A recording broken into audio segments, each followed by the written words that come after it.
কলকাতা ময়দানে রেফারি নিয়ে নানান রকম অভিযোগ কিন্তু খুবই সাধারণ একটা ব্যাপার হয়ে উঠেছে এবং তার আজকে ক্যালকাটা স্পোর্টস জার্নালিস্ট ক্লাবে সিআরের রেফারি এবং ন্যাশনাল এলিট প্যানেলের রেফারি তন্ময় ধর তার আইনজীবীকে নিয়ে এসে একজনের বিরুদ্ধে অভিযোগ তুললেন। তিনি ছিলেন সিআরের প্রাক্তন সচিব উদয়ন হালদার। তার বিরুদ্ধে কিন্তু তিনি একাধিক অভিযোগ তুললেন এবং তাদেরই বক্তব্য এবং তিনি তার আইনজীবী কি বললেন আমাদের মিডিয়ার সামনে যেটা আপনাদের শোনাবো। এবং বারবার ধরে আপনাদের যেটা বলে রাখি যে এইখানে কিন্তু আমাদের কোনো দায়বদ্ধতা নেই, তাই আমাদেরও কোনো রকম অ্যাঙ্গেল কিন্তু এখানে যাচ্ছে না। তারা কি অভিযোগ তুললেন বিভিন্ন রেফারির বিরুদ্ধে, বিভিন্ন পাস্ট ইনসিডেন্টের বিরুদ্ধে, তার যে ফিটনেস টেস্ট, তার যে থানায় যে কাটানোর যে ঘটনা, তিনি কিন্তু বিভিন্ন ঘটনা মিডিয়ার সামনে বললেন। এ ব্যাপারে তাদেরই মুখ থেকে শুনে নিই, অর্থাৎ তন্ময় ধর এবং তার আইনজীবীর মুখ থেকে আপনারা শুনে নেবেন যে কী বললেন তারা ইনসাইড পোস্ট বাংলার পর্দায়। তন্ময় ধরকে আপনারা চেনেন, ন্যাশনাল এলিট রেফারি। দীর্ঘ 23 বছরের উপরে উনি ম্যাচ খেলেই যাচ্ছেন as a referee. International, national, ISL একাধিক ম্যাচ ক্যালকাটা লিগ খেলেই যাচ্ছেন। আর কিন্তু শেষ কয়েক বছর থেকে কিছু ঘটনার জন্য ওনার প্রফেশনাল ক্যারিয়ার প্রশ্নের মুখে। 2023 সাল নাগাদ উদয়ন হালদার, উনি সেই সময় উনি সিআরএস সেক্রেটারি ছিলেন। সেই সময় অ্যাপয়েন্টমেন্ট সংক্রান্ত কিছু বিতর্ক নিয়ে, ইস্যু নিয়ে বিতর্ক দেখা দেয়, যেটা উনি প্রেসিডেন্টকে জানান। তন্ময় ধর সেই সময় সিআরএর প্রেসিডেন্টকে জানান। তন্ময় ধরের কমপ্লেনের ভিত্তিতে সিআরএ একটা 3 সদস্যের ইনকোয়ারি কমিটি তৈরি করে। সেই ইনকোয়ারি কমিটিতে এআইপিএল খেলা সংক্রান্ত অভিজ্ঞ মানুষরা ছিলেন, সেখানে একজন অ্যাডভোকেটও ছিলেন। 3 সদস্যের ইনকোয়ারি কমিটি পুরো ঘটনাটা তদন্ত করে। যিনি অভিযোগ করলেন তন্ময় ধর, তার কথা শুনে, যার বিরুদ্ধে অভিযোগ উদয়ন হালদার, তার কথা শুনে তাদের বক্তব্য লিখিত আকারে নেয়, ডকুমেন্টস দেখে এবং একটা দীর্ঘ তদন্তের পর ওনারা ওনাদের রিপোর্ট সিআরএ কমিটির কাছে জমা করে। পরবর্তীকালে সেই ইনকোয়ারি কমিটির যে সাজেশন বা তদন্ত রিপোর্ট থাকে, সিআরএ সেটাকে অ্যাপ্রুভ করে এবং উদয়ন হালদারের বিরুদ্ধে 2 বছরের সাসপেনশন হয়। চিঠিটা ওনার এগেনস্টে অ্যালিগেশন গুলো ছিল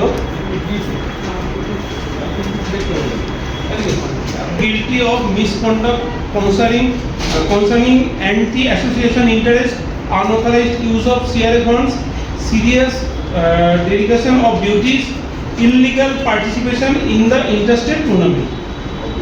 এই অ্যালিগেশনগুলো প্রুভ হয় এবং ওনার 2 বছরের পানিশমেন্ট হয়। এখন গিয়ে যে ব্যাপারটা দাঁড়ায়, উদয়ন হালদার এগেনস্টে 2 বছরের পানিশমেন্ট এবং কমপ্লেন করেছিলেন আমার ক্লায়েন্ট তন্ময় ধর, ওনার 1 বছরের পানিশমেন্ট। ওনাকে পানিশমেন্ট করার কারণটা হচ্ছে গিয়ে উনি যেহেতু কিছু ঘটনা প্রেসের সামনে বলেছিল, সম্ভবত সোশ্যাল মিডিয়ায় বলেছিলেন, যেটা সাধারণত রেফারিদের প্রোটোকলের বিরুদ্ধে। অ্যাসোসিয়েশনের সম্মান নষ্ট হয়েছে, সেই কারণে ওনার 1 বছরের সাসপেন্ড করতে। উনি ওই সাসপেনশনের এগেনস্টে অ্যাপিল করেছিলেন, কিন্তু ওটাকে ওনারা কনসিডার করেনি। পুরো সাসপেনশনটাই উনি কমপ্লিট করেছেন। দ্যাট মিনস ওই 1 বছর উনি ওনার ক্যারিয়ারটায় কোনো রকম কাজ করার সুযোগ পাননি, ফাইন্যান্সিয়ালি লস হয়েছে, কারণ রেফারিদের ইনকামের পথ তো এটাই একটা। কিছুদিন আগে আমরা হঠাৎ করে দেখতে পারি গিয়ে কি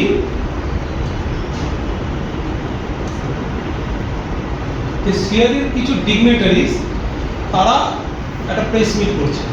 তারা প্রেস মিট করে হঠাৎ করে বলছে বা বোঝানোর চেষ্টা করছে বিভিন্ন মামলা মোকদ্দমায় সিআরএ ভারাক্রান্ত, মামলা থেকে বাঁচার জন্য একটা সন্ধি হয়েছে উদয়ন হালদার বা এরকম যাদের বিরুদ্ধে মামলা আছে ওনারা মামলা তুলে নেবেন, সিআরএ সাসপেনশন তুলে নেবেন। তো এরকম আমরা শুনতে পারলাম উদয়ন হালদারও মামলা তুলে নিচ্ছেন। উদয়ন হালদার কিন্তু সিআরএর এগেনস্টে একটা মামলা করেছিলেন, তন্ময় হালদারের এগেনস্টে একটা মামলা করেছিলেন, সেটা আমি পরে আসছি। আরও বাকি যারা আছে মামলা তুলে নেবেন, সিআরএ এগেনস্টে সাসপেনশন তুলে নেবেন। তো আমরা ওই প্রেস মিট থেকে যেগুলো সোশ্যালি আমরা সার্কুলেট হয়েছিল জানতে পারলাম সিআরএ 2 বছরের সাসপেনশন কমপ্লিট হওয়ার আগেই তুলে নিল উদয়ন হালদারের এগেনস্টে এবং 9 মাস আগে, এবং সিআরের মূল স্রোতে অ্যাডমিনিস্ট্রেশনে ওনাকে ফিরিয়ে আনলেন, বিনিময়ে উনি মামলাটা তুলে নিলেন। তো যেই যুক্তি দেখিয়েছিলেন, বাকি কাশীনাথ বাবু বলে কাশীনাথ সেন, উনিও সিআরের এগেনস্টে একটা কেস করা ছিল, ওনার এগেনস্টেও মামলাটা তুলে নিলেন, অ্যালিগেশনগুলো তুলে নিলেন, সাসপেনশন। কিন্তু কাশীনাথ বাবু আজ অব্দি মামলা তোলেন। আমরা বলতে চাইছি যেটা সিআরএ যে যুক্তিটা দেখাচ্ছিল, যাদের বিরুদ্ধে মামলা তারা মামলা তুলে নিচ্ছে, তাই আমরা মিউচুয়ালি সাসপেনশন তুলে নিচ্ছি, সেটা একটা আইওয়াস ছাড়া কিছু না। ওটা শুধুমাত্র উদয়ন হালদারকে মূল স্রোতে ফিরিয়ে আনার জন্যই করা হয়েছিল, নাহলে কাশীনাথ বাবুর এগেনস্টে কীভাবে হয়? একই ফর্মুলা তো খাটে না। আমরা চিঠি দিই, চিঠির কোনো সেইভাবে উত্তরই পাই না যে কী কারণে হয়েছিল। যেখানে একটা ইনকোয়ারি কমিটি এরকম গুরুতর অপরাধে ওনাকে সাসপেনশন করলো, আর প্রায় একই যিনি কমপ্লেন করলেন সে পুরো শাস্তি পেল, ওনাকে মাঝপথে তোলা হলো, সিআরএ কোনো উত্তর দেয়নি, বাধ্য হয়ে আমরা সিটি সিভিল কোর্টে মামলা করি। উদয়ন হালদার সাসপেনশন হয়েছিলেন এই বিভিন্ন ইলিগালিটির জন্য। বর্তমানে উনি সিআরএর যেই পোস্টে আছেন সেটা হচ্ছে ওই এক্সাম পাস ফেলের যে ইনকোয়ারি কমিটি, সেই ইনকোয়ারি কমিটির উনি একজন মেম্বার।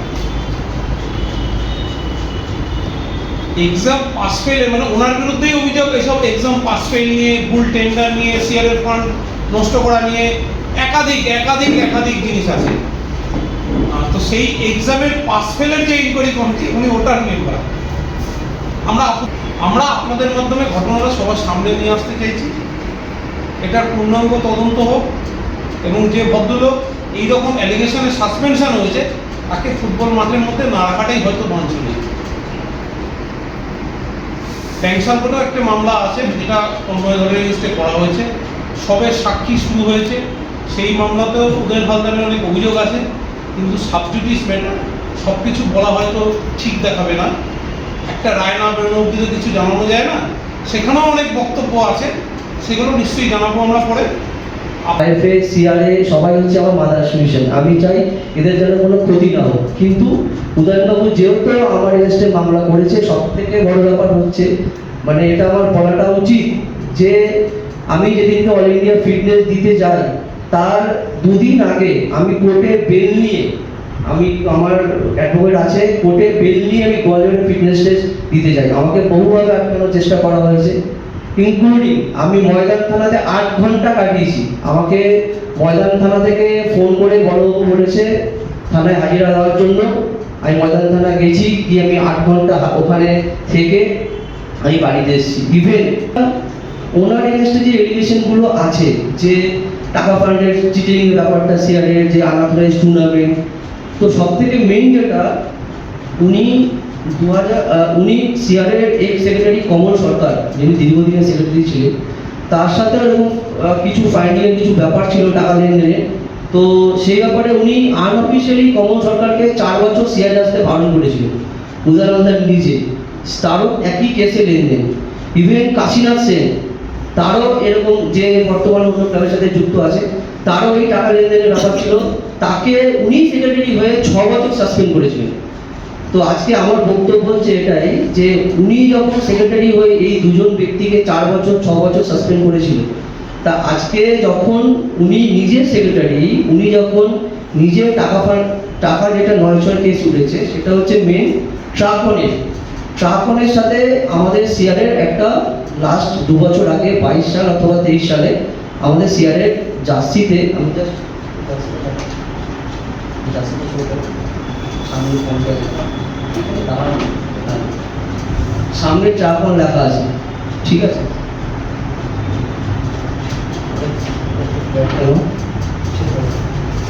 ব্যাকেও দেখো ট্রাকন লেখা আছে। তো ট্রাকনের জার্সি, ট্রাকনের প্যান্ট, ট্রাকনের মোজা, ট্রাকনের সব কিছু ছিল।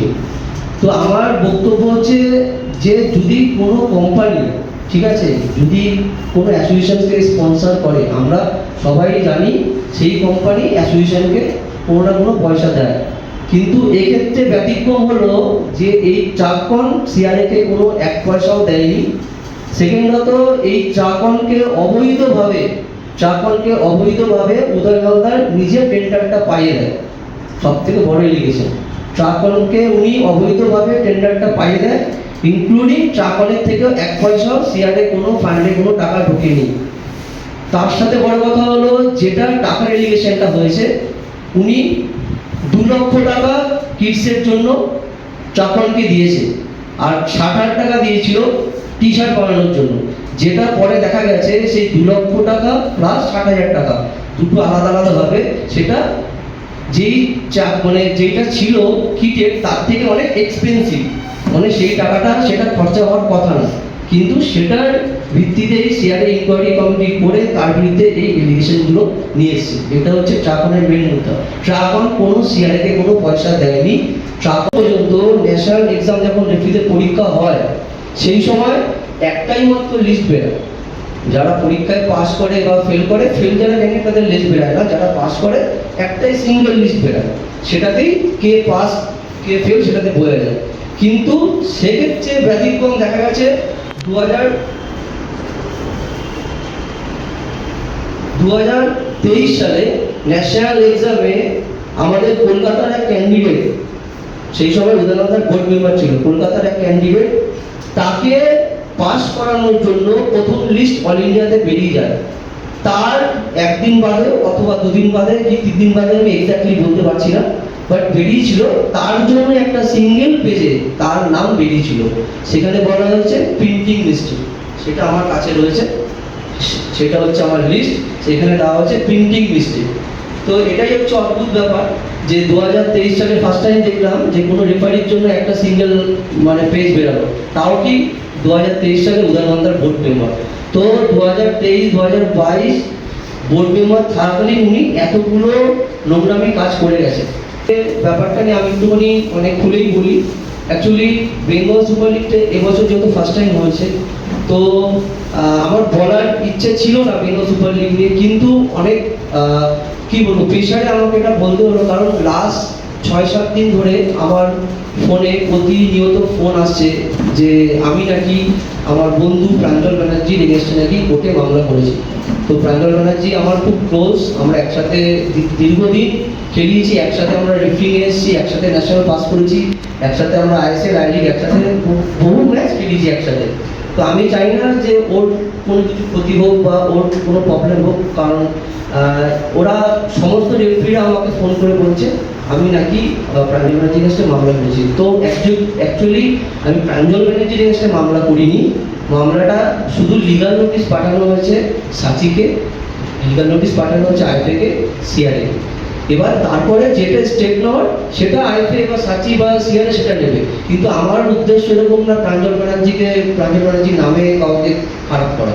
এই পোস্টিংটা হতো, আমি জানতেও পারতাম না যে কারা পোস্টিংটা করতো, কিন্তু উদয়নবাবু নিজেই আমাদের যে বিএসএল এর যে রেফারিজ একটা গ্রুপ ছিল সেখানে উনি নিজেই পোস্ট করে যে আমি 4 জনের রেফারিজ পোস্টিং কমিটির একজন, উনি সমস্ত ওনার পোস্টের সমস্ত কী কারণে পোস্ট কী জন্য করেছি সব কিছু নিজেই পোস্ট করে জানান। সেই কারণে আমি জানতে পারি যে বিএসএল এর 4 জন মিলে পোস্টিং করেছে। তো তারপরে যে জিনিসগুলো হয়েছে সেগুলো আমার উকিল বলেছে, তো সেগুলো আমি বলতে চাই না, যে কিছু জিনিস যেগুলো একটা টিমের মেলের মধ্যে ঢুকানো হয়েছে, তো ন্যাচারালি কোনো টিম যদি কোনো কাউকে পার্সোনালি মেল করে তো সেখানে তো কখনোই সম্ভব না যে কোনো রেফারির নাম দেওয়ার। আর আমার সবথেকে বড় কথা হচ্ছে আমার এটাই খারাপ লেগেছে যে সবাই মিস্টেক করতে পারে, ভুল করতে পারে, কিন্তু অ্যাজ এ সিনিয়র রেফারি হিসাবে আমার এটাই খারাপ লেগেছে যে 4 জন যে রেফারির নাম দিয়েছে তার মধ্যে আমার নামটাও রয়েছে। আর আমি যেটুকু শুনেছি বা যেটুকু আমি জানতে পেরেছি, আমার নাকি সেমিফাইনাল ম্যাচ নাকি ভুল ছিল। আমি মানলাম আমার ম্যাচ ভুল ছিল, কিন্তু ওভারঅল আমি টোটাল বিএসএল সিজনে 6টা ম্যাচ করেছি, আমার 5টা ম্যাচ ঠিক হয়েছে, একটা ম্যাচ খারাপ হতেই পারে, কিন্তু বিএসএল এ যারা প্রত্যেকেই ম্যাচ করতো তাদের প্রত্যেকের ভুল ভ্রান্তি সবারই হয়েছে, কেউ বলতে পারবে না আমরা পারফেক্ট। কিন্তু আমার বক্তব্য হচ্ছে যে এত রেফারি ভুল করলো তাদের নামটা কেন মেনশন হলো না, কেন অনলি ফর তন্ময়দারের নামটা মেনশন হলো না? আমার তার বিরুদ্ধে আমার অভিযোগ আমার শুধুমাত্র একজনের বিরুদ্ধে, সেটা হচ্ছে উদয়নন্দা, যিনি দীর্ঘদিন ক্ষমতার অপব্যয় করে আমাকে এই নোংরামিগুলো করে আছে।